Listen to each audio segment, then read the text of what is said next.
अस्सलाम वालेकुम जी, सुबह से आगे मैं बहुत खुशामदीद, मैं हूँ शिफा यूसुफ से ही और मैं हूँ वैस मंगलवाला। मेरी तरफ से भी आप सबको अस्सलाम वालेकुम। खुदा का शुक्र है कि उसने हमें आज की सुबह देखना नसीब फरमाई।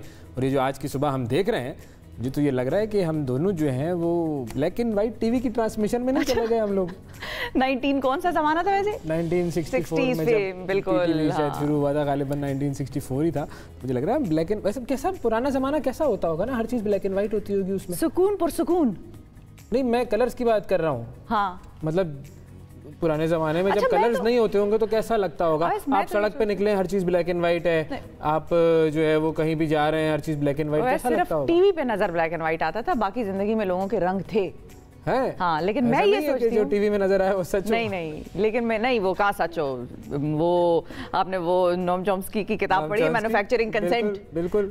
मैंने बताइए वो कितनी मर्तबा। If consent can be manufactured, reality can also be manufactured. ये रियलिटी मैन्युफैक्चर करने का दौर है नाजरीन। अपनी रियलिटी आप खुद बनाएं। जो मैं कह रही हूँ हकीकतन जरूरी नहीं है कि वो सच हो सकता है आपका सच मुझसे मुख्तलिफ हो। बिल्कुल। तो ये सच भी अब अलग अलग हो गए भाई। पहले होता था सच और झूठ, सच और झूठ, सबको पता है कि सही क्या है गलत क्या है। और अब जो है वो कंफ्यूजन फैलाई जाती है हर चीज़ के हवाले से। इतनी कंफ्यूजन फैलाई जाती है कि जिसके मतलब आप हर सही चीज़ के बारे में भी आपको शक में मुब्तला किया जाता है। और यही वो एज है जिसके बारे में हमारे रिलीजन ने भी, हुज़ूर सल्लल्लाहु अलैहि वसल्लम ने भी जो बात की थी कि भाई एक ज़माना ऐसा आएगा कि जब सच और झूठ में तफरीक करना मुश्किल हो जाएगा। हर सच और झूठ जो है वो सोशल मीडिया पर एक तो इतना ज़्यादा फैला हुआ है कि आपको पता नहीं चलता कि कौन सी फेक न्यूज़ है, कौन सी असल बात है। और दूसरा, ये जो फैक्ट्स हैं उनमें भी डिस्टॉर्शन की जा रही है। सच को भी सब्जेक्टिव बना दिया गया। सच भी हर आदमी का अपना अपना है, झूठ भी अपना अपना है, जिन्स भी अपनी, हर चीज़ अलग है भाई। हर चीज़ की उसको कहते हैं परसेप्शन मैनेजमेंट। हाँ, तो ये परसेप्शन है, तबाही और बर्बादी की तरफ लेकर जा रही है। लेकिन यही है कि यही जंगें हैं अब, इसीलिए तो कहते हैं इसको हाइब्रिड वॉरफेयर। और जो इसमें जितना ताकतवर है, जितना ज्यादा, और अच्छा ताकत का मयार जो है वो पैसे की बुनियाद तो जरूर है, लेकिन ताकत आपके दिमाग में है। अगर आपको ये गेम समझ आ गई और आपको इसका असल इस्तेमाल आ गया तो फिर तो आप टॉप में। अगर आप पीछे रह गए या आपको समझ नहीं आया कि वो परसेप्शन मैनेजमेंट कैसे करनी है, भारत का सच कुछ और है, हमारा सच कुछ और है, अगर भारत ने अपना सच दुनिया में बेच दिया तो फिर आप पीछे रह गए भाई। बहरहाल अब हम कंफ्यूजन नहीं फैलाते, वेदर की तरफ जाते हैं। हाँ। हम आज क्या जो है वो वेदर में भी तो बहुत कंफ्यूजन होती है कभी कभी। वेदर में क्या कंफ्यूजन है? वेदर में भी बहुत कंफ्यूजन होती है। अब हल्के बादल निकले हुए हैं बाहर इस्लामाबाद में। हम ये सोच रहे हैं कि भाई बारिश होगी या नहीं होगी। कुछ लोग कह रहे हैं होगी, इम्कान तो है। अब कुछ लोग कह रहे हैं कि इम्कान नहीं है। तो हो सकता है कि सिर्फ बादल ही आए और आगे बढ़ जाएं, किसी और शहर चले जाएं। कम से कम है इस्लामाबाद में 11 ज़्यादा से ज़्यादा होगा, 21 डिग्री सेंटीग्रेड। लाहौर में भी कम से कम 11, ज़्यादा से ज़्यादा 25 होगा। कराची में कम से कम 18, ज़्यादा से ज़्यादा 29। और पेशावर में कम से कम 11, ज़्यादा से ज़्यादा 19 डिग्री। और कोयटा में कम से कम 3 और ज़्यादा से ज़्यादा 14 डिग्री सेंटीग्रेड। और हर जगह पर आपको बादल नजर आ रहे हैं। पूरा मुल्क इस वक्त बादलों के साए में है भाई। बादलों ब्लैक एंड वाइट बादल अच्छा पूरे मुल्क में छाए हुए हैं। सही है जी, बिल्कुल ठीक है जी। ये हो गया जी मौसम। अब जरा मौसम बादलों वाला है तो गाने का मौसम, थोड़ी सी मौसीकी हो जाए। लेकिन वो मौसीकी ना मैं गाऊंगी ना वैस गाएंगे। वो मौसीकी है पाकिस्तान के एक बड़े अहम सियासतदान, बड़ी पार्टी से उनका ताल्लुक है, पाकिस्तान मुस्लिम लीग नवाज हमजा शहबाज जो है उनका गुलकारी का मुजाहिरा हुआ और सुनने वाले जो हैं वो दाद दिए बगैर नहीं रह सके। दोस्तों की महफिल थी, वहाँ पर फरमाइश पर हमजा शहबाज ने किशोर कुमार का गाना मुकद्दर का सिकंदर गुनगुनाया। जरा सुने जी।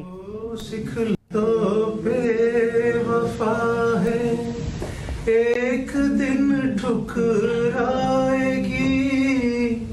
मौत, महबूबा है अपने साथ लेकर जाएगी, मर के जीने की अदा जो दुनिया को सिखलाएगा, वो मुकद्दर का सिकंदर, वो मुकद्दर का सिकंदर जाने मन कहलाएगा। कमाल है, कमाल है।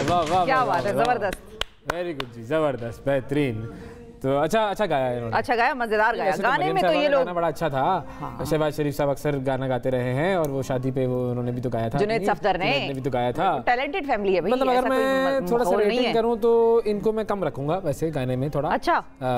बाकी मरियम साहिबा ने और जो है वो ज़्यादा बेहतर गया था मुझे लग रहा है इनसे। अच्छा हाँ हाँ, लेकिन जुनैद सफ्तर की भी आवाज़ तो बड़ी, जुनैद भी बड़ा अच्छा गया। जुनैद तो टॉप पे जुनैद है मेरे हिसाब से, तो टॉप पे जुनैद है। फिर नंबर 2 पर मरियम साहिबा कर देता हूँ मैं अगर अपनी रेटिंग करूँ तो। टॉप पे जुनैद जबरदस्त, फिर उसके बाद मरियम, फिर उसके बाद मेरा हिसाब है यहाँ पर तीसरे नंबर पे शहबाज साहब। हाँ शहबाज शरीफ, फिर चौथे पे ये है हमजा शहबाज। लेकिन वो टैलेंट है भाई, टैलेंट है भाई, टैलेंटेड फैमिली है नाजरीन। तो ये हमने सोचा कि आज की कल मैं एक आपको बताऊं बड़ा खतरनाक काम हो गया भाई। कल जो मैच हो रहा था लाहौर और उसका पेशावर का, एक तो वो मैच का माल बड़ा शाहीन आफरीदी आखिरी गेंद पे छक्का लगा के उन्होंने मैच को सुपर ओवर में दाखिल कर दिया। क्या कमाल परफॉर्मेंस है, लोगों ने नारे लगा दिए जिंदा है आफरीदी, जिंदा है। मियां दाद याद आ गया भाई, ऐसे नहीं छक्के पे मियां दाद याद आते हैं। सही है। लेकिन कल क्या हुआ, वो थप्पड़ पड़ गया भाई मैच के अंदर। कामरान गुलाम को थप्पड़ मार दिया उन्होंने हारिस रऊफ ने, कि भाई वो कैच छोड़ा था उनका, तो वो जब आए सेलिब्रेशन के लिए पहली विकेट, तो ये देखे ये फिर लगा दिया उन्होंने, ये देखे। अब ये समझ में नहीं आया ये इन्होंने सही लगाया या क्या हुआ। ये इस तरीके से उन्होंने जो थप्पड़ लगाया है, कल ये मैच था कज़ाफ़ी स्टेडियम में, पेशावर ज़ल्मी और लाहौर कलंदर के दरमियान ये मैच खेला जा रहा था। और हारिस रऊफ़ की गेंद पर ज़ल्मी का जो वो हारिस जो है वो कैच आउट हुए थे, तो वो अब विकेट लेने के जश्न के दौरान हारिस रऊफ़ ने फिर ये कामरान को थप्पड़ मारा। क्योंकि कामरान जो है उनसे हारिस रऊफ़ की गेंद पर एक कैच ड्रॉप हुआ था। अच्छा, अब मामला ये हुआ कि इधर तो थप्पड़ मार दिया उन्होंने, जिसको थप्पड़ पड़ा वो हंस रहा था कामरान। तो ये भी समझ में नहीं आया कि लोग कह रहे हैं कि भाई इनकी तो बड़ी अच्छी दोस्ती है। तो दोस्ती हाँ हो सकती है, जाहिर है अब उसको गुस्सा आ गया है, तो ऐसे थोड़ी ग्राउंड में आप थप्पड़ मार सकते हैं किसी को। तो हो सकता है उनकी इतनी दोस्ती हो कि उन्होंने एक दूसरे को हल्का फुल्का लगा दिया हो, तो उनको पता हो कि भाई ये सीरियस नहीं है। गले वाले भी मिले वो, लेकिन ये कि मतलब मुझे याद है वो श्रीशांत जो था इंडिया का खिलाड़ी, उसका भी मामला हुआ था थप्पड़ का, IPL में बड़ा केस बना था। तो आप जब ग्राउंड में होते हैं ना, तो आपको सारी दुनिया देख रही होती है, आपको बड़ा केयरफुली वगैरह ये इस तरह अपना कॉन्डक्ट रखना पड़ता है। कैसे उसने लगा दिया भाई। अब और इसमें मसला ये है कि दोनों को तो आपस में पता है चलो कि मजाक है और हम दोनों की कितनी दोस्ती है, लेकिन देखने वाले को तो नहीं ना पता कि ये बहुत पक्के दोस्त है, तो ये चपेड़ और थप्पड़ का सिलसिला इनका चलता रहता है। तो ये है जरा इधर प्रॉब्लम, लेकिन नहीं होना चाहिए भाई। और अगर ये इन्होंने सही गुस्से में मारा है तो फिर तो भाई इनको थोड़ा समझाओ, कुछ इनके ऊपर जरा 1-2 मैचों की पाबंदी लगाओ, कोई जुर्माना करो, ये पानी वानी पिलाएं, किसी दिन किसी को विकेट उठा के मार देंगे। मतलब ये तो गलत बात है ना, वो ऐसे नहीं होना चाहिए। स्पोर्ट्स है, स्पोर्ट्समैन स्पिरिट का मुजाहरा करें। हाँ, और हार जीत तो होती है, जाहिर है उसमें एक ने जीतना है और एक ने हारना है, यही उस गेम का स्पिरिट है। अच्छा, आगे बढ़ते हैं और आपको बताते हैं एक और जाहिर है एक तशवीशनाक किस्म का की जो सूरत हाल है वो भारत में तो सामने आई हुई है। रियासत बिहार के सरकारी बैंक में एक बाहिजाब खातून को बुर्का पहनने की वजह से लेन देन करने से रोक दिया गया है अवैस। और इस वीडियो मतलब इनकी वीडियो जो है ये सोशल मीडिया पर सामने आ चुकी है। ये वाकया उस वक्त पेश आया जब एक बाहिजाब खातून बिहार के जिला बेगूसराय के बैंक यूको या मतलब यूको कहते हैं, यूसीओ या यूको, उससे रकम निकालने के लिए वो गई वहाँ पर। अब बैंक के जो मुलाजमीन हैं उन्होंने रकम निकलवाने के लिए खातून से बुर्का उतारने को कहा। अब किसी का क्या काम है कि मैं अपनी ज़िंदगी के आम मामलात तय करने गई हूँ तो तुम मुझे आके से कहो मुँह उठा के कि अपना बुर्का उतारो या कपड़े पहनो या कपड़े उतारो। पूरे माशरे में जब सराहत कर जाती है तो ये होता है। अच्छा, खातून ने उसकी सख्ती से मुखालफत की। खातून ने तो बुर्का नहीं उतारा, खातून ने आगे से अपने वालिदैन को बुलाया वहाँ पर। उन्होंने मुलाजमीन से कहा कि वो तहरीरी नोटिस दिखाएं कि जहाँ पर ये लिखा हो कि भाई बैंक के अंदर आप बुर्का पहन के नहीं आ सकते। बहुत सारी जगहों पे पैसे निकालने के लिए आपको बुर्का जो है वो उतारना पड़ेगा ताकि मैं आपको देखूं, अच्छी तरह से देख लूं, फिर उसके बाद आपको मतलब मैं पैसे दे दूंगा। अच्छा, उसके वालिद ने वीडियो में मतलब वो पूछते हैं, सामने हमें नजर जो आ रही है उसमें आवाज़ उनकी आ रही है और वो ये कह रहे हैं कि मेरी बेटी हर माह बैंक आती थी, लेकिन पहले किसी ने ये एतराज़ नहीं किया, ये नया आया है, ये जो सिलसिला शुरू हुआ है, तो अब ऐसा क्यों कर रहे हैं? उन्होंने सवाल पूछा।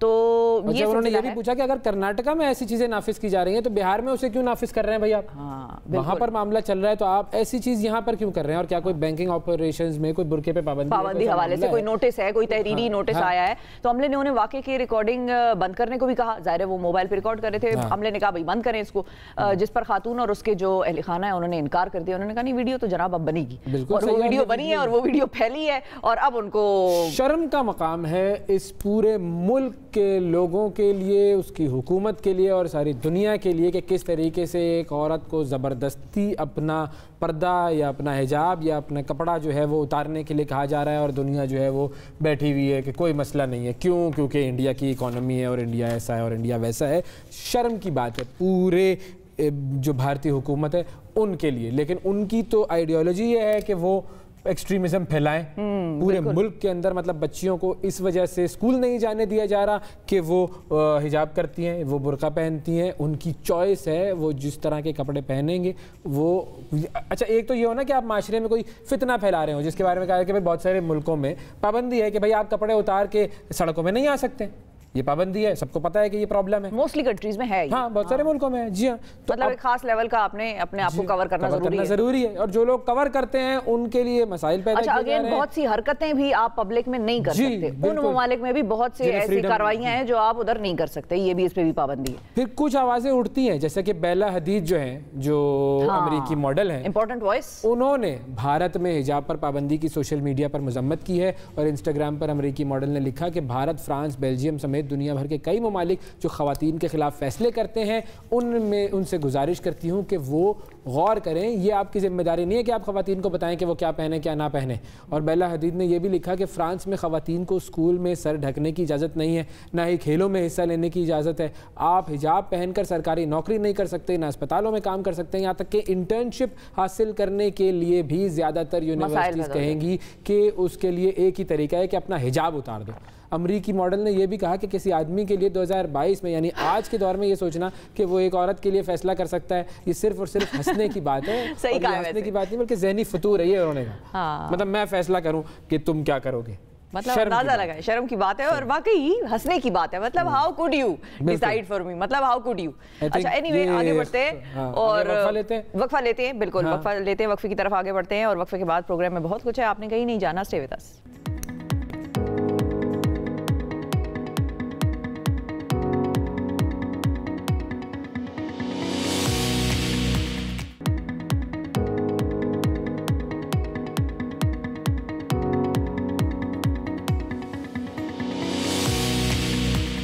Welcome back to the program नाजरीन। आज आपकी मुलाकात छोटी उम्र के एक बड़े शायर से कराने जा रहे हैं हम। और इस बड़े शायर के कारनामे ये हैं कि इन्होंने एक किताब लिखी है, बड़ी ज़बरदस्त वो किताब है। लाहौर के नूरुद्दीन ने 12 साल की उम्र में अपना शायरी का जो मजमुआ है, वो मजमुआ मुसाफिर जो है वो लिखा है। और नूरुद्दीन जिस्मानी तौर पर दूसरे बच्चों से मुख्तलिफ हैं। उनका कद जो है महज 3 फिट है और वो जिस्मानी कमज़ोरी की वजह से चल फिर नहीं सकते, मगर जहनी कमज़ोरी उनको लाहक नहीं है। ये उन्होंने अपनी किताब में साबित किया है। और यही सबसे बड़ी बात होती है ज़िंदगी में आगे बढ़ने के लिए, आपका जहन और आपके आसाब कितने मजबूत हैं। आखिर में गेम सारी यही है। वज़ीर आज़म इमरान खान साहब को ये अपनी किताब जो है वो तोहफे में देना चाहते हैं, पेश करना चाहते हैं। बिल्कुल, हमारे साथ मौजूद हैं जी नूरुद्दीन। अस्सलाम वालेकुम। वालेकुम अस्सलाम। नूरुद्दीन, बहुत शुक्रिया आपने हमारे प्रोग्राम के लिए वक्त निकाला। ये बताइए सबसे पहले कि ये जो आपने किताब लिखी है, कितना अरसा लगा इस किताब को लिखने में, कैसे ख्याल आया इस किताब को लिखने का? और ये जो शायरी का मजमुआ है, क्या आपने बाकायदा शायरी पढ़ी भी है और शायरी उसके बाद लिखना शुरू की, पढ़ने के बाद? जी बिल्कुल, मुझे कम उम्र से ही सूफीज़्म में इंटरेस्ट रहा है। इकबाल की पोइट्री बहुत पढ़ता हूँ, तो वहीं से मुझे ख्याल आया कि क्यों ना मैं भी कुछ लिखने की कोशिश करूं, क्योंकि एज ए डिसेबल्ड चाइल्ड मैं कुछ और काम तो कर नहीं सकता था, तो मैंने शायरी की तरफ अपना मोड़ किया। क्या बात है, जबरदस्त। इकबाल की कौन सी शायरी जो है आपकी सबसे फेवरेट है? कोई शेर सुना सकते हैं? जी बिल्कुल, उनका एक शेर मेरे दिल के बहुत करीब है। मत कर खाक के पुतले पे गरूर बेनियाज़ी, खुद को खुद ही में झांक कर देख तुझ पे रखा क्या। क्या बात है, जबरदस्त। तो ये जो 2 लाइनों का शेर है, ये मेरे दिल के बहुत करीब है, क्योंकि इसमें नफ्स को जो है इकबाल उसके नफ्स को ख़त्म करने की बात करते हैं। बिल्कुल, यही नफ्स ही तो है जो हमें मसाइल की तरफ लेकर जाता है। अच्छा, आप जिस सिंड्रोम का शिकार हैं, आपको जो ये आपकी कंडीशन है, इसके बारे में भी थोड़ा सा बताइए कि ये क्या है और क्यों है? ये बेसिकली तौर पे एक मेरा ख्याल है जो कि मैंने यहाँ पर डायग्नोज करवाया है। अभी तक खास मुझे इंफॉर्मेशन नहीं है, लेकिन मेरी सर्च के मुताबिक ये एक डिजीज़ है जो कि अकोंड्रोप्लासिया है, जिसका इलाज एशिया में नहीं है। अच्छा। तो इसमें आपका जो ग्रोथ है वो डार्फिज्म का शिकार हो जाती है और उसकी वजह से फिर बाज़ औक़ात आप चल भी नहीं सकते। कुछ लोगों को हेयरिंग का भी इशू होता है, तो ऐसे इशूज हैं। अच्छा, तो अब जब स्कूल तो आप गए नहीं है? स्कूल नहीं गए हैं आप? जी नहीं, मुझे स्कूल में एडमिशन नहीं दिया गया because I am physical disable. तो यहाँ पर इंस्टीट्यूट कोई नहीं है। अच्छा, ये भी तो एक बात है ना कि स्कूल में एडमिशन नहीं दिया गया, ज़ाहिर है आपने ट्राई, उसके बावजूद आपने किताब लिख ली, शायरी में अपना नाम मकाम पैदा कर लिया, तो अब वो किसी स्कूल जाना चाहते हैं तो अब वो किताब साथ ले जाएं अपनी। जी बिल्कुल, मैं ले तो जाऊँ, लेकिन मैं इस बात को समझता हूँ कि यहाँ पर फिजिकली डिसेबल के लिए अभी तक कोई इंस्टीट्यूट काम नहीं कर रही। मेरी विश है कि यहाँ पर अच्छे इंस्टीट्यूट बने और पीएम इमरान खान साहब इसके ऊपर तवज्जो दें। बिल्कुल तवज्जो देंगे और देनी भी चाहिए, लेकिन सिलसिला ये है कि जब आप बात करते हैं और अपने लिए फिजिकल डिसेबल्ड का जो लफ्ज़ इस्तेमाल करते हैं वो ना करें। आप जो है वो डिफरेंटली एबल्ड हैं। हाँ। और डिफरेंटली एबल्ड का मतलब ये होता है कि अल्लाह ताला ने कोई एक चीज़ कम की है तो बाकी चीज़ें जो हैं वो अल्लाह ताला जो है वो तोहफे में देता है और बढ़ाता है उन चीज़ों को। मैं नहीं लिख सकती शायरी, मतलब मैं किताब पब्लिश करने का शायरी पे सोच भी नहीं सकती। जी हाँ, तो आप तो हमसे बहुत आगे हैं। और दूसरी चीज़ ये कि जब आप आम लोगों के साथ उठते बैठते हैं, घुलते मिलते हैं तो ही एक्सेप्टेबिलिटी पैदा होती है, वरना तो हम हमेशा दूर रहेंगे। अच्छा, अब ये जो आपने किताब लिखी है इसका मौजू क्या है, मुसाफिर का? ये किताब एक मेरी बिगनिंग है एज अ राइटर। तो ये मेरे रोज़मर्रा के ख्यालात हैं जो कि मैंने शायरी में तहरीर किए हैं। अमजद साहब ने इसके ऊपर अल्फाज कहे हैं जो कि मैं उनका शुक्रगुजार हूँ। उन्होंने कहा है कि अगर रब्बुल इज्जत अगर किसी से कोई एक सिलाई छीन ले तो उसे हज़ारों नेमतें उसके बदले में दे देता है। वाह। तो मैं यही कहूँगा कि उनकी ये बात को मद्देनज़र रखते हुए मैं खुद को डिफरेंटली एबल भी कह सकता हूँ।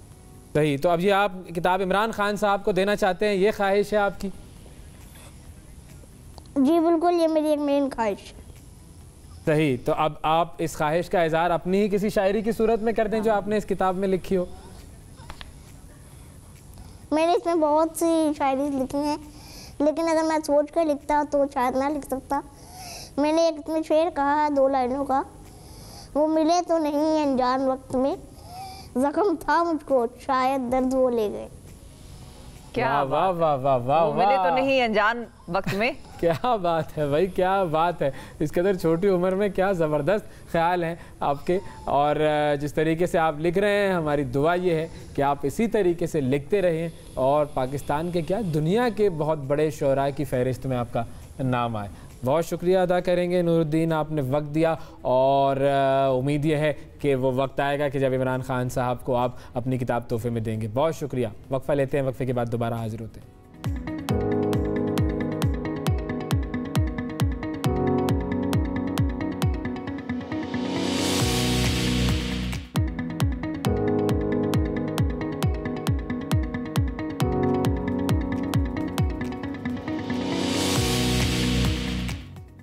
Welcome back to the program. नाजरीन, मार्च से पहले लॉन्ग मार्च आने को तैयार है। दिलचस्प बात यह है कि एक नहीं बल्कि 2 लॉन्ग मार्चेस जो हैं वो होंगी। 27 फरवरी को पाकिस्तान पीपल्स पार्टी का लॉन्ग मार्च कराची से इस्लामाबाद की तरफ और 26 फरवरी को तहरीक इंसाफ का गोठकी से कराची की तरफ रवां दवा होगा और दोनों एक दूसरे के रास्ते पर होंगे। और हम तो ये कहते हैं कि एक दूसरे को गुजरने का रास्ता दे दीजिएगा, ओवरटेकिंग हो जाए, बस कोई क्लैश और तसादुम ना हो जाए दोनों कंटेनर्स का। बाकी तो अब ये सूरत हाल देखनी है कि होता क्या है। सही। फिर दूसरा जो है वो अपोजिशन जो है वो इस वक्त तहरीक अदम एतमाद के रास्ते पर है। इमरान खान साहब रूस के रास्ते पर हैं। हाँ। उन्होंने अभी रशियन टेलीविजन को इंटरव्यू भी दिया जिसमें उन्होंने कहा कि जी हमने माजी की गलतियों से सबक भी सीखना है और इस बात का भी जिक्र हुआ कि इंडिया से अगर ताल्लुकात बेहतर बनाने तो मैं डिबेट के लिए तैयार हूँ। मोदी से डिबेट करेंगे खान साहब। बड़ा इंटरेस्टिंग ये एक सिनेरियो होगा जो टेलीविजन स्क्रीन पर होगा, लेकिन कभी हो पाएगा या नहीं ये हमारी ख्वाहिश ही रह जाएगी। हम तो बड़े कॉन्फिडेंट है, दूसरी तरफ से तो वो पर्ची वाला मामला है, तो इसलिए we are over excited about it. लेकिन मुल्की और गैर मुल्की जो सियासत है उस हवाले से हम बात करेंगे। हमारे साथ मौजूद हैं आमिर मिर्जा साहब, सीनियर एंकर तर्जियाकार। जनाब अस्सलाम वालेकुम सर। जनाब वालेकुम सलाम सर, बहुत शुक्रिया सर प्रोग्राम में वक्त देने के लिए। पहले अगर हम इसी इंटरव्यू के हवाले से बात कर लें जो अभी खान साहब ने दिया है रशियन टेलीविज़न को, जिसमें वो कहते हैं कि हम अपनी गलतियों से सबक सीखने वाली कौम है और हमें अपनी गलतियों से सबक सीखना है। हम पहले किसी कोल्ड वॉर का जो के दौरान एक ब्लॉक का हिस्सा बन गए थे, अब हम ब्लॉक का हिस्सा नहीं बनेंगे। क्या कहेंगे सर? बहुत मैं समझता हूँ काफ़ी मज़बूत इशारे दिए हैं, लेकिन साथ साथ इस इंटरव्यू में इमरान खान साहब का वज़ीर आज़म का एक आइडियलिज्म झलकता हुआ आपको नज़र आया है। और जो आइडियलिज्म होता है वो बाज़ औक़ात जो एक सियासी प्रैक्टिकल चीज़ें हो रही होती हैं उससे इतना मैच नहीं करता। अब जाहिर है कि जैसे इनकी ख्वाहिश है कि तमाम चीजें जो है गुफ्तगू शुनीद के जरिए हल हो जाएं, लेकिन तारीख हमें बताती है वह साहब और शिफा साहिबा कि जनाब बात जो है आपकी चॉइस बेशक यही हो कि आप हमसे चीजों को हल करें, गुफ्तगू करें, लेकिन दूसरा फरीक जो इस पे तैयार नहीं होता और उसकी बदमाशी का आपके पास कोई हल नहीं होता, तो फिर वो बाज़-औक़ात कौमों को सख्त फैसले करने पड़ते हैं। लेकिन ज़ाहिर है कि इमरान खान ने एक बैनुल-अक़वामी फोरम के ऊपर एक वही कहूँगा क्योंकि एक फॉरेन उसको मुखातिब थे वो ऑडियंस को, तो उसमें उन्होंने मैसेजिंग जो है वो अपनी तरफ से मजबूत करने की कोशिश की है, लेकिन बहुत सारी चीज़ें जो है मैं नहीं समझता कि इस हिसाब से वो प्रैक्टिकल होंगी, क्योंकि जो इस वक्त अमेरिका भारत का मूड यूक्रेन के हवाले से, उसी तरह अगर आप पाक भारत ताल्लुकात में देखें तो पाकिस्तान की चॉइस नहीं है, ये तो भारत ने पूरा जो है इस चीज को मामले को बिगाड़ा हुआ है और हमें बिल्कुल नजर नहीं आ रहा कि उसकी तरफ से जो है चीजें किसी भी तरह से बेहतर हो। आप कितने ही नए ख्वाहिशात का इजहार करते रहे, लेकिन उनकी तरफ से जो ब्रिंकमैनशिप जारी है, जिस तरह से उन्होंने मकबूजा कश्मीर की डेमोग्राफिक चेंज कर रहे हैं, जिस तरह से उसको एसिमुलेट कर लिया, तो वो मर्द नादा पे जो है वो जितना भी आप कहते हैं नरम नाजुक कलाम इस्तेमाल करें, असर ही रहेगा। तो आमिर साहब, लेकिन एक और चीज़ है जहां पर हमने चॉइस मेक की है, और वो चॉइस ये है कि रशिया हम जा रहे हैं और ऐसी सिचुएशन में जा रहे हैं। वैसे तो बायलैटरल विजिट है और दावत जो है इसकी पहले से आ गई थी, लेकिन अब जो सिचुएशन डेवलप हुई है वो यूक्रेन और रशिया की बड़ी तशवीशनाक है और अमेरिका जो है वो दूसरी साइड पर है। तो क्या हम चाहते हुए या ना चाहते हुए ब्लॉक का हिस्सा नहीं बन रहे इस विजिट से? हम इसमें अमेरिका के बजाय बाकी बहुत सारे ममालिक को भी रख ले, क्योंकि सलामती काउंसिल का भी इजलास इस हवाले से जारी था और उसके अंदर यूरोप भी अमेरिका के और यूक्रेन के साथ है, रूस की मुखालिफत की है इस हवाले से। मेरे ख्याल में जो पाकिस्तान की कोशिश है वो कि ये है कि ब्लॉक की सियासत से निकले, और ज़ाहिर जब आप ब्लॉक की सियासत से निकल रहे हैं तो कोई ना कोई तो नाराज होगा, आप चाहें ना चाहें। ज़ाहिर कि हम हमेशा से अमेरिका के ज़ेर असर रहे और अमेरिका ने बहुत ज़्यादा यहाँ के ऊपर जो है पूरा सिर्फ पाकिस्तान में ही नहीं हमारे पूरे खत्ते में जिस तरह से चीज़ों को मैनेज किया और उसमें इंटरफेयर किया, तो अगर आप उससे निकलने की कोशिश करेंगे और आप चाहेंगे कि एक आप आज़ाद खारजा पॉलिसी अपनाएं, तो वो भी उनको नागवार गुजरेगी। तो आपकी कितनी मासूम सी ख्वाहिश हो, छोटी सी ख्वाहिश हो, तो वो जब नागवार गुजरेगी तो उसका कोई ना कोई रिपरकशंस होंगे जो हमें नजर आ रहे हैं ऑलरेडी, अफगानिस्तान की वजह से नजर आ रहे हैं और पाकिस्तान जिस तरह से चीन के करीब है और आज से नहीं हमेशा से है। तो उसका मतलब है कि जब आप एक कहेंगे कि जी हमें ऑटोनोमस होना है, हमें जनाब बीच की राह पे चलना है, तो आप अमेरिका बहादुर को या उसके इत्तेहादियों को नाराज कर सकते हैं और वो होंगे भी। अच्छा, आप देखें कि पाकिस्तान में बहुत जो हमारा एक, क्योंकि अमेरिका का इन्फ्लुएंस बहुत है और अमेरिका नवाज लॉबी माशाल्लाह बड़ी मजबूत है पाकिस्तान में, तो आप देखेंगे कि सोशल मीडिया पे एक तूफान मचा हुआ है कि जी इमरान खान साहब को गालिबन ये दौरा नहीं करना चाहिए। लेकिन मैं समझता हूँ कि एक बहुत बड़ी पाकिस्तान के लिए एक अपॉर्चुनिटी है, बहुत बड़ा मौका है कि 23 बरस के बाद हाईएस्ट लेवल के ऊपर आप गुफ्तगू कर रहे हैं, और जबकि आपको पता है कि अमेरिका ने अपने दरवाजे बंद कर दिए हैं। अमेरिका जो है वो इस वक्त भारत नवाज है, स्ट्रेटेजिक पार्टनर भारत का है। हम कहते नहीं, हमारी रियासत की हुकूमत नहीं कहती ये बात, लेकिन हम सहाफी तो कह सकते हैं। तो अमेरिका जो है वो सिर्फ आपको डिक्टेट कर रहा है और अपनी टर्म्स के ऊपर वो करना चाह रहे हैं, तो पाकिस्तान को दीगर चीजें देखनी पड़ेंगी। और ज़ाहिर है जब आप दूसरा ऑप्शन तलाश करते हैं तो उसकी कीमत भी होती है। तो बहैसियत कौम और बहैसियत हुकूमत जो है हमें इस बात के लिए भी तैयार होना होगा कि हमें वो कीमत अगर अदा करनी पड़े, तो जो एक आज़ादी से बड़ी कोई नेमत नहीं होती और आज़ाद खारजा पॉलिसी जो है पाकिस्तान की ज़रूरत है और अपने कहते हैं ना माशी कदमों पे खड़ा होना हमारी बहुत ज़रूरत है, तो उसके लिए कोई ना कोई कीमत तो फिर हमें अदा करनी पड़ेगी जनाब। सही। अब जरा अगर हम इन बैनुल-अक़वामी सियासत के बाद कंटेनर की सियासत पर आएँ, तो जो आजकल जो है वो शोर है कि एक तरफ से एक कंटेनर निकलेगा और दूसरी तरफ से दूसरा कंटेनर निकलेगा 26 और 27 तारीख को, तो ये कंटेनरों का तसादुम जो है ये होना है, ये क्या हमारे लिए मुस्तकबिल का पेश ख़ैमा है? अच्छा, कंटेनर पे तो मैं आऊँ, अगर आप मुझे इजाजत दें। आपने अपने बात में लॉन्ग मार्च की बात की ना। जी जी जी। अच्छा, जितना हमारे पाक वतन में लॉन्ग मार्च बदनाम हुआ है सर वो माओ ज़ेडुंग की जो रूह है वो बेचारी तड़पती होगी क्योंकि लॉन्ग मार्च की तारीखी हैसियत है। 9000 किलोमीटर यानी कि 5000 मील से ज्यादा उन्होंने दुश्वार गुजार पहाड़ों पर सर्दी गर्मी बरसात झेलते हुए लड़ते हुए वो लॉन्ग मार्च की थी। 370 दिन चली थी। अच्छा, उसके मुकाबले में फिर जब आप अपनी लॉन्ग मार्च देखते हैं जो कि कभी मौलाना फजल रहमान साहब करते हैं, कभी बिलावल साहब करते हैं, कभी अब अली ज़ैदी साहब भी मैदान में निकलेंगे, तो आपको बड़ा मज़ा खेज लगता है। तो कम से कम कोई अपने मैखाने का भला सा और नाम रख लें। पर ये लॉन्ग मार्च जो है ये वो जो नाक में जो लॉन्ग डलती है ना, ये उतना सा लॉन्ग मार्च होता है ये। अच्छा, वो पता नहीं वो खाने वाली लौंग है, नाक में डलने वाली लौंग है, खाने वाली भी है। इतनी सी लॉन्ग मार्च है हमारी। तो चेयरमैन माओ की लॉन्ग मार्च याद आती है, और जो इमरान खान को बड़ा दुख होगा, बड़ा वो कहते हैं कुर्बत महसूस करते हैं चीन से, तो अगर इस तरह से बर्बाद किया जाए उस नाम को। खैर, तो ये जो कंटेनर की सियासत होगी, जाहिर है कि देखिए दो चीजें मुतवाजी हो रही हैं। पीटीआई जो है वो प्रेशर रिलीज करने के लिए कोशिश करेगी कि सिंध के अंदर, और जाहिर है कि हुकूमत सिंध से यहाँ की हिज़्ब इख्तिलाफ को उतनी ही शिकायतें हैं जितनी वफाक में जो है हिज़्ब इख्तिलाफ को इमरान खान साहब से हैं, और जाहिर है कि उसको डिफ्लेक्ट करने के लिए वो यहाँ पर मोबिलाइज करने की कोशिश करेंगे। मुझे नहीं पता कि अली जैदी साहब कितना उसमें उनकी कोशिशों में वो कामयाब होते हैं। यकीनन पीटीआई के यहाँ पे रूट्स भी हैं, लेकिन क्या उन्होंने जो दीगर यहाँ पर हिज़्ब इख्तिलाफ की जमातें उनको साथ मिलाया है, उनको साथ लेके चलेंगे, सिंगल शो करना चाहेंगे? तो ये एक सवाल है। जब हिज़्ब इख्तिलाफ वफाक में तमाम कहते हैं ना कोशिश करिए कि मिलने की हिज़्ब इख्तिलाफ की कुव्वतें, तो सिंध में भी अगर ऐसा हो तो मेरे ख्याल में एक अच्छी हिकमत अमली होगी। दूसरी बात आ गई जी बिलावल भुट्टो साहब के लॉन्ग मार्च की, जो पजीरों में हो सकता है, कंटेनर में हो सकता है, माशाल्लाह। तो मेरे ख्याल में हमारी सियासत का बहुत पुराना चलन है, और जाहिर है कि इसमें बड़ा मेला लगेगा, टीवी के कैमरे वहां पर होंगे, हम और आप प्रोग्राम्स कर रहे होंगे, लेकिन फिर ये देखना है कि इस मुल्क की जो तारीख है उसमें हुकूमतें अमूमन एहतजाज से तब्दील नहीं होती हैं। वहां पर वो दीगर इदारों के बामैन एक कॉन्फ्लिक्ट होता है, उसकी वजह से हो रही होती हैं।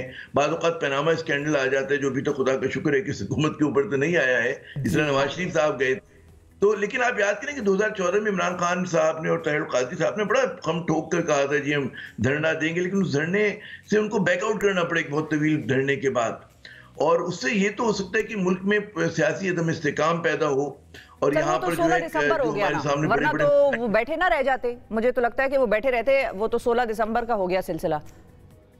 लेकिन वो एक तरह का मतलब है कि एक ठीक है 16 दिसंबर का एक सानेहा हुआ, लेकिन उससे पहले आप देखें कि फिजल आउट हो रही थी चीजें, और जाहिर है कि अगर हुकूमत जो है मतलब है कोई आप या तो कहना कोई इनकलाब आ रहे हैं, आप ओवरथ्रो कर रहे हैं, तो ओवरथ्रो का खैर जाहिर है कि यहाँ पे खुदा का शुक्र है इस मुल्क में भी ऐसे हालात नहीं है, तो उसमें आप देखें इस खिलाफ से सड़कों से जो है वो लोगों को वो नहीं कर सकती। अगर देखिए चलन चल पड़ा कि आपने 30,000, 50,000, लाख, 2 लाख, चले 10 लाख लोग भी निकाल लें, ठीक है ना, उससे अगर इस 22 करोड़ कहते हैं कि मुल्क की जो हुकूमतें इस तरह से बदलने लगे कि जनाब जिसने जंबे गफीर जमा किया, कल को जमात इस्लामी ऑर्गेनाइज करके चली जाए, कल को कोई और जमात हो, पीएनपी आ जाए, पीपल्स पार्टी आ जाए, पीटीआई आ जाए, फिर तो यहाँ पर कोई मतलब लाकानूनियत होगी और इस मुल्क में हम इस्तेकाम को तरसेंगे। तो मेरे ख्याल में अभी भी जो हिज़्ब इख्तिलाफ का जो अभी लोग तस्लीम करने के लिए तैयार नहीं है, मेरा हमेशा से मेरे बार बार मैं कह रहा हूँ कि उनका जो वो है हदफ है वो है हुकूमत को दबाव में रखना, अपने लिए पॉलिटिकल स्पेस क्रिएट करके रखना, क्योंकि जो नजरें जो हैं वो 2023 के इलेक्शन पर हैं, और ख्वाहिश ये है कि जब तक 2023 ना आए इमरान खान को या उनकी हुकूमत को चैन से आप बैठने ना दें उनको। तो फिर ये जो तहरीक अदम एतमाद वगैरह है ये फिर सिर्फ बातें हैं? देखिए बातें बहुत बड़ी बड़ी हैं, लेकिन एक तो कोई राज की बात नहीं है कि सेनेट के अंदर जहाँ पे अक्सरियत है, हिज़्ब इख्तिलाफ ने कभी चौका छक्का नहीं लगाया और वहां पर आपको उसकी कमजोरी जो है नजर आ जाती है।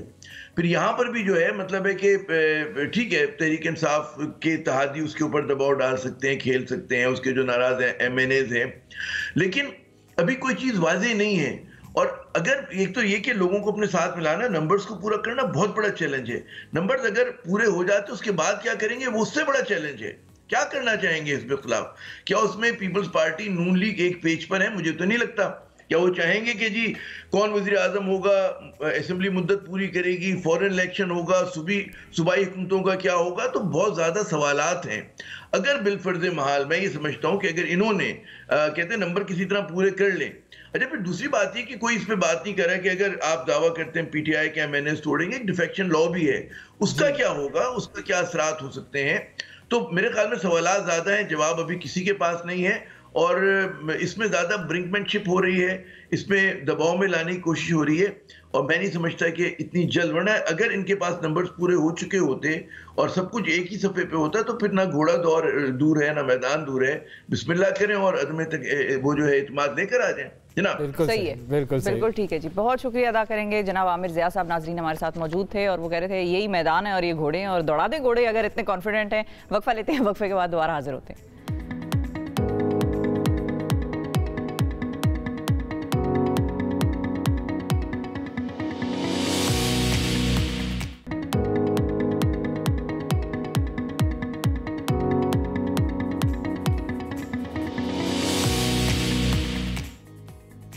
वेलकम बैक जी। सबसे आगे में एक मरतबा फिर खुशामदीद। अब आपको लेकर चलते हैं स्कर्दू की तरफ। स्कर्दू से ताल्लुक़ रखने वाले फ़ोटोग्राफ़र हैं और उनका नाम है यावर तालिब। उन्होंने बैनुल अक़वामी फ़ोटोग्राफ़ी का जो मुकाबला है उसमें पहली पोजीशन हासिल की है। और स्कर्दू से ताल्लुक़ रखने वाले यावर से गुफ्तगू कर रहे हैं हमारे नुमाइंदे जनाब मोहम्मद अली अंजुम साहब।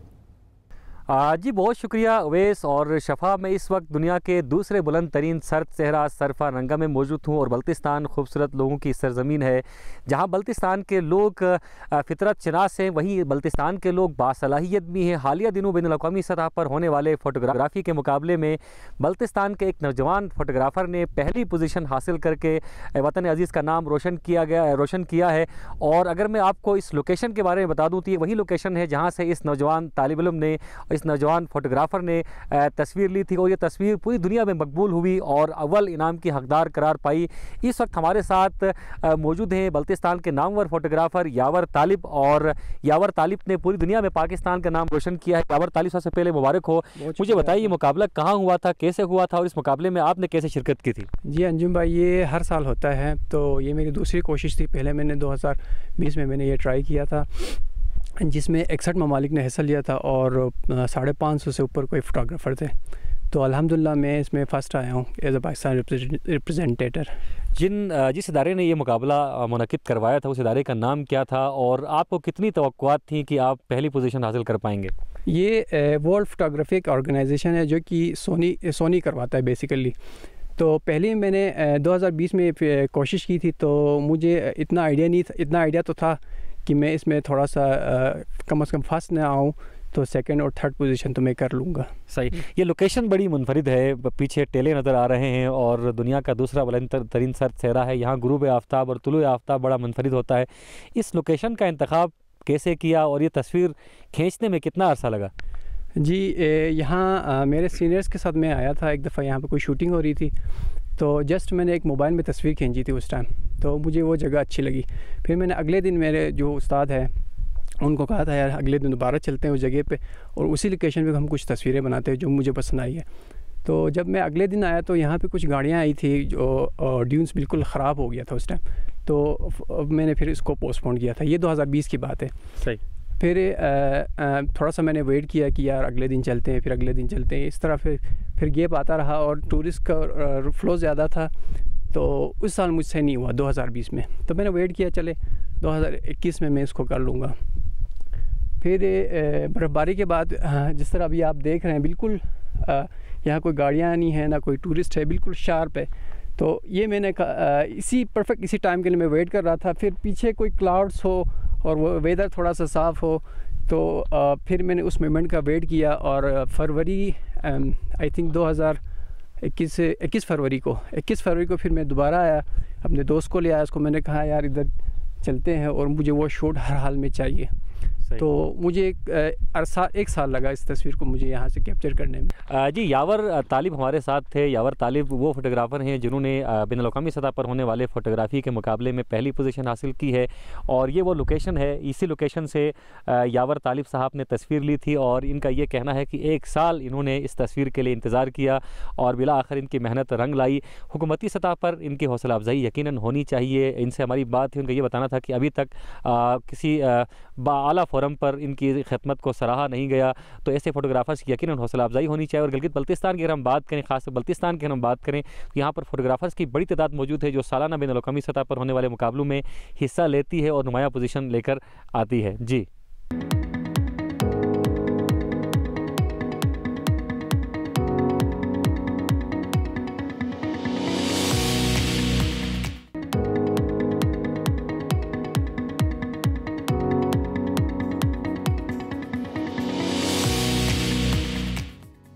वेलकम बैक जी। इंसान की तंदुरुस्ती, सेहत और तवानाई और ख़ूबसूरती का इन्हिसार और जिस्मानी नशोनुमा का दारोमदार ख़ुराक पर होता है और जिस कदर आला मयारी मुतवाज़न और ग़िज़ाइयत से भरपूर ग़िज़ा हम इंतख़ाब करते हैं अपने लिए, उसी कदर हमारा जिस्म ज़्यादा ताकतवर होता है, ज़्यादा तवाना होता है, ज़्यादा सेहतमंद और मजबूत होता है। आजकल दौर ये है कि बहुत सारी चीज़ें पैक्ड फूड की सूरत में मिल रही होती है, हम वो पैक्ड फूड ख़रीदते हैं, लेकिन क्या हर जो पैक्ड फूड होता है क्या वो दुरुस्त होता है, क्या वो अच्छा होता है, और हमें कैसे ये पता चलेगा कि उस पैक्ड फूड के अज्जा क्या हैं, क्या वो हलाल अज्जा हैं, हराम अशिया हैं, उन अशिया में हमारे लिए क्या सेहत के ख़जाने छुपे हुए हैं या वो हमारी सेहत के साथ कुछ खिलवाड़ करेंगे। इस हवाले से हम बात करेंगे। हमारे साथ मौजूद हैं फैज़ान कलसल साहब जो कि फ़ूड इंडस्ट्री के माहिर हैं और पिछले 16 साल से इस सनत से वाबस्ता हैं। अस्सलाम वालेकुम सर।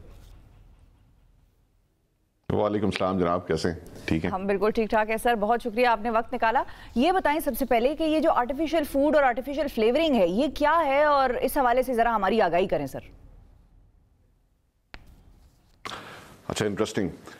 ये बात समझने के लिए ना थोड़ा सा हमें international researches, local researches, food technology को समझना ज़रूरी है।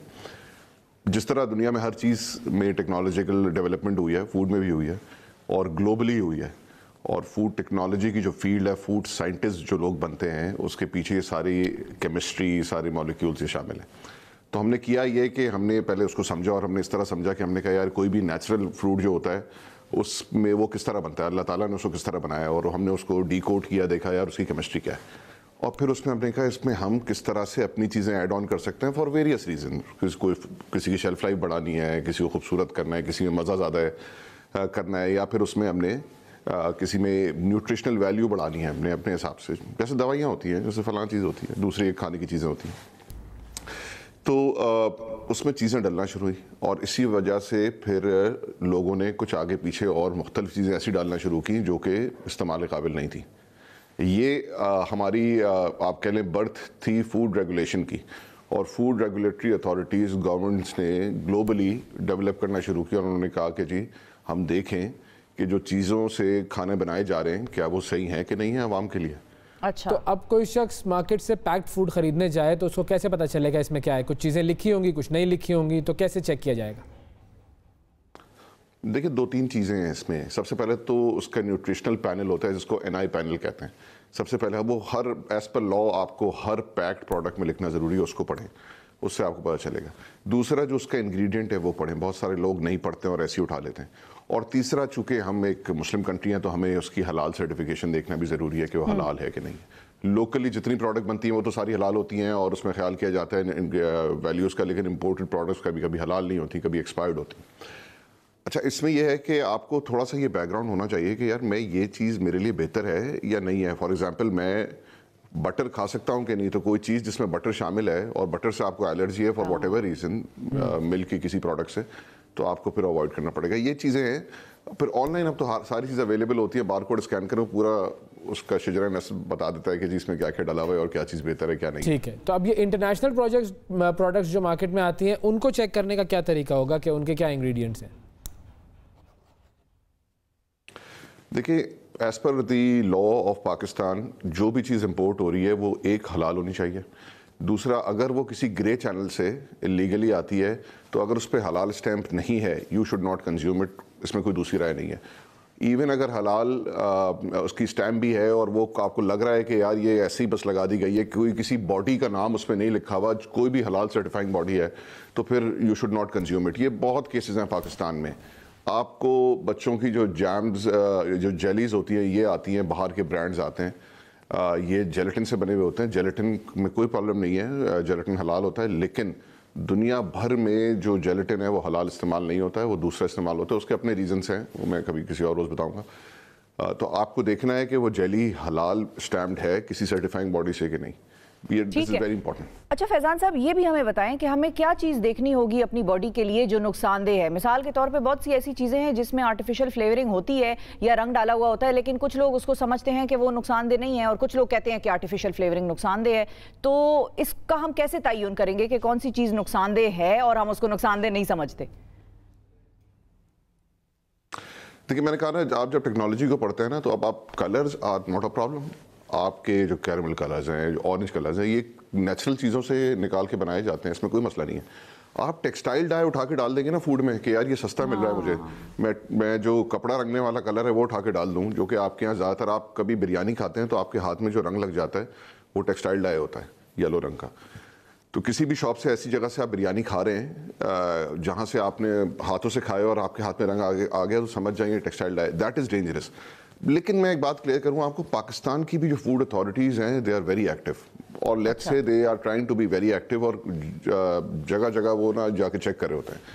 आप कोई भी पाकिस्तान का प्रोडक्ट खा रहे हैं, अगर वो पैक प्रोडक्ट है और आपकी शेल्फ पे अवेलेबल है किसी सुपरमार्केट में, ज़रा सा ख्याल कर लें कि ये अच्छी बड़ी कंपनी है, बिकॉज इस पर काफ़ी ज़्यादा एक्शन होता है। बड़ी कंपनी का एक बड़ा फ़ायदा ये होता है कि इनकी इनपुट और आउटपुट लैब्स होती हैं, तो रॉ मटेरियल आता है वो चेक होता है सही है कि नहीं, और जब बन के बाहर निकलता है प्रोसेस होने के बाद वहाँ पे भी चेक होता है।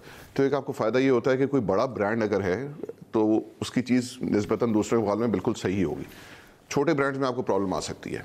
ठीक है, अच्छा, हम गोश्त की तरफ आते हैं। इंपोर्टेड गोश्त जो यहाँ पर आता है, उसके बारे में कैसे पता चला है कि उसमें कोई मसला है या नहीं?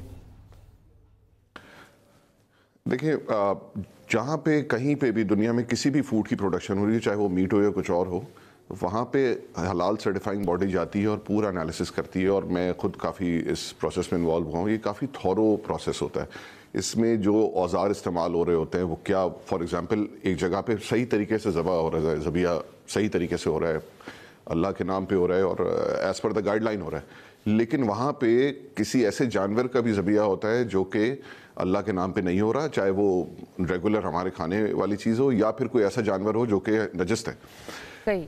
तो ऐसी जगह को हलाल सर्टिफाई किया ही नहीं जा सकता जहाँ पे कोई नजस काम हो रहा है या नॉन हलाल काम हो रहा है। वो बर्तन जिसमें आप बाहर जाते हैं पाकिस्तान से, आप कहते हैं मुझे हलाल चाहिए, अब वो उसी पैन में कोई फिश फ्राई करता है जिस पैन में उससे पहले उसने कुछ और फ्राई किया हुआ होता है, दैट इज़ नॉट अलाउड। सो तरीका इसका देखने का ये है कि जो हलाल सर्टिफाइंग बॉडी है, क्या उसने उसको सर्टिफाई किया हुआ है, पहली चीज़।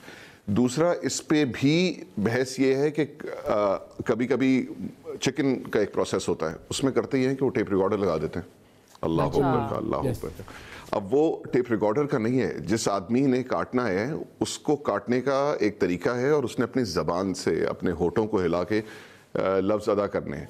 ये नहीं किया तो ये प्रॉब्लम है। इसीलिए बेहतर ये होता है कि आप ये सारी चीज़ें आप तो नहीं जाके चेक कर सकते, लेकिन ये सारी चीज़ें चेक करने के लिए सर्टिफाइंग बॉडीज़ होती हैं जो चेक करके उसको सर्टिफिकेट देती है कि जी अगले 1 साल के लिए ठीक है, 1 साल बाद हम फिर आएंगे। तो if it is certified with a certified body internationally भी और लोकली भी, लोकली तो पाकिस्तान का एक इदारा है जो कि ये जो बॉडीज़ हैं उनको ये हक देता है, यानी उनको एक्रेडिट करता है कि जी they can actually give you हलाल सर्टिफिकेशन। तो अगर हलाल सर्टिफाइड है, आप सुकून में आ जाएं, फिर जो आप खा रहे हैं वो हलाल है, और अल्लाह ना करे अगर कोई प्रॉब्लम है तो उसका जिम्मेदार वो प्रोड्यूसर और वो हलाल सर्टिफाइंग बॉडी है, अल्लाह के आगे। बिल्कुल सही है।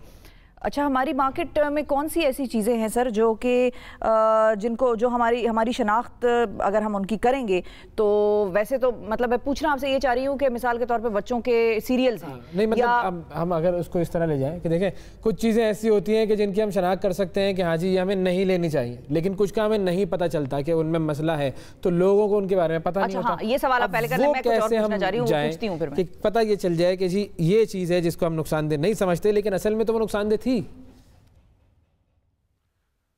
बेतहाशा प्रोडक्ट्स है। ये प्रोग्राम ख़त्म हो जाएगा, काफ़ी सारी चीज़ें मैंने जैसे आपको कहा कि ये एक तो हम जो उसके पीछे पूरा जो चीज़ें लिखी हुई हैं ना, जो भी आप पैकेज प्रोडक्ट ले रहे हैं उसको पढ़ें कि उसमें क्या क्या चीज़ें हैं। आपको बहुत ज़्यादा अपने खुद एक्सपीरियंसेस होंगे। और मैं आपको एक बात बड़ा पॉजिटिवली बताऊं कि पाकिस्तान में फूड का बहुत अच्छा काम होता है, बहुत तरीके का काम होता है। पाकिस्तान की बेकरी इंडस्ट्री जो इंडस्ट्रियल बेकरी है, इट इज़ वेरी गुड। सो काम बहुत अच्छा होता है, लेकिन एज ए कंज्यूमर आपका राइट है कि उस चीज़ को पढ़ें, उसको ज़रूर पढ़ें। और जनरली अगर मैं आपको बोलूँ तो जो आप खुले मसाले ले रहे होते हैं होलसेल मार्केट से, परचून की दुकान से, उसको अवॉइड करें। उसकी वजह यह है कि उस मसालों के दरमियान जो उस मसाले को बड़ा करने के लिए, यानी कि आपने मिर्च का मसाला लिया बहुत तेज़ है तो आपने उसमें ना बहुत सारी चीज़ें ऐसी ऐड कर दी कि वो क्वांटिटी में तो बड़ा हो गया, उसकी मिर्च कम हो गई। ये ऐसा ही है कि आप किसी के पास जाते हैं तो उसके पास ज़रा आपको मिर्च कम लगती है, किसी के पास से आप लेके मिर्च लेते हैं परचून की दुकान से तो उसके पास मिर्च ज़्यादा लगती है। यही चीज़ें होती हैं। उसमें कलर डाल के उसको मज़ीद लाल किया जाता है, उसमें चीज़ें ऐड की जाती हैं। खुला ना लें। पैकेज प्रोडक्ट जब लेंगे किसी अच्छी कंपनी की, आप बड़ा क्लियर होंगे यार एक पीछे बहुत बड़ा नाम है जो इसको गारंटी कर रहा है, उसमें सारी सर्टिफिकेशंस लगी हुई हैं सब, तो इसको देखना ज़रूरी है। ठीक है।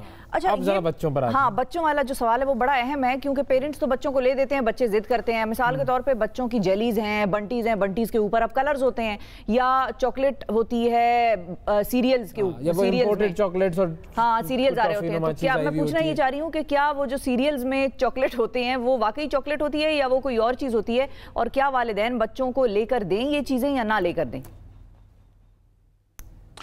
मैं बता अच्छा, जो बच्चों की पैकेज प्रोडक्ट्स आती हैं, इसमें जो इंग्रेडिएंट्स इस्तेमाल होते हैं, चूँकि बच्चे का जिस्म फ्रेश होता है और तैयार हो रही होती हैं, चीज़ें मैच्योर नहीं होती हैं, उनको वो रिएक्ट कर रहा होता है मुख्तलिफ चीज़ों पे, तो कोशिश की जाती है कि जो आर्टिफिशियल इंग्रेडिएंट्स वाली प्रोडक्ट हैं, या ये कह लें कि वो प्रोडक्ट जो कि ऑल्टरनेट के तौर पे इस्तेमाल हुई हैं, रंग तेज़ करने वाली, चाहे वो फूड कलर हो, एक अडल्ट का जो डाइजेस्टिव सिस्टम है या जो बॉडी है वो तो उसको अच्छे से एब्जॉर्ब करती है, बच्चों के लिए बहुत मुख्तलिफ रिएक्ट करता है। स्पेसिफिकली अमेरिका में एक ख़ास कलर है जिसके इस्तेमाल का बच्चों की प्रोडक्ट्स में ममानियत है, या फिर कहा गया है कि कम इस्तेमाल करें। उसकी वजह यह है कि अगर वो आप बच्चे को रात में खिला दें तो वो हाइपर स्टेट में चले जाते हैं और वो बहुत ज़्यादा भाग दौड़ करते हैं, एक्टिव हो जाते हैं। अगेन, ये हर बच्चे में नहीं होता, ये कुछ में होता है। सो जो फूड रेगुलेटरी अथॉरिटीज़ हैं उनको पता है इस बात का, और पाकिस्तान की जो फूड रेगुलेटरी अथॉरिटी है इसने यूरोपियन अथॉरिटीज़ के साथ और अमेरिकन अथॉरिटीज़ के साथ मिलके हमने लॉ, अपना जो पेपर है अपना तैयार किया हुआ है, उसको देख के प्रोडक्ट में इंग्रेडिएंट्स डाले जाते हैं। लेकिन ऑफ कोर्स कहीं स्लिपेजेस हो सकती हैं, कहीं पे कोई ऐसा आदमी जो कि एक ख़राब प्रोडक्ट बना के मार्केट में किसी तरह बेच देता है, जिस तरह इलीगल प्रोडक्ट्स बिकती हैं, तो उसमें प्रॉब्लम आ सकती है। बच्चों के लिए तो बेस्ट है कि ऑर्गेनिक प्रोडक्ट को लेके चलें आगे, लेकिन ऑफ कोर्स एक बहुत बड़ी इंडस्ट्री है जो एक अच्छी तरीके की प्रोडक्ट्स बनाती है, और हमारे जो अच्छे बड़े ब्रांड्स हैं वो इसकी तरफ ख़ास तवज्जो देते हैं। किसी भी चीज़ की ज़्यादती, मैं शिफा आपको बताऊँ और वैसे आपको बताऊँ, किसी भी चीज़ की ज़्यादती किसी भी मामले में वो प्रॉब्लम क्रिएट करती है। तो बच्चा, मेरे बच्चे खाते हैं बाहर का, मेरे बच्चे जो हैं वो जब छोटे थे तो जेलीज और ये सारी चीज़ें खाते थे, they are fine because we try to maintain their diet with better brands, जो कि पाकिस्तान में बड़ी कंपनीज हैं उनके साथ करें।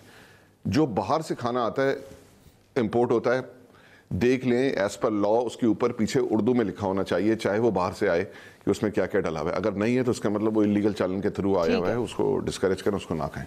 बिल्कुल सही। बहुत शुक्रिया अदा करेंगे। फैज़ान कलसल साहब हमारे साथ मौजूद थे, फूड एक्सपर्ट, और बता रहे थे कि कौन सी चीज़ जब आप लेने के लिए जाएं मार्केट से तो उसको कैसे चेक किया जाए कि ये चीज़ लेनी चाहिए या नहीं चाहिए लेनी चाहिए, इसके अंदर कोई ऐसे इंग्रेडिएंट्स तो नहीं है जो या तो हराम हो या फिर हमारी सेहत के लिए नुकसानदेह हो। आज के प्रोग्राम में इतना ही, अगले प्रोग्राम तक के लिए इजाज़त दीजिए, फिर मुलाकात करेंगे। अल्लाह हाफिज़।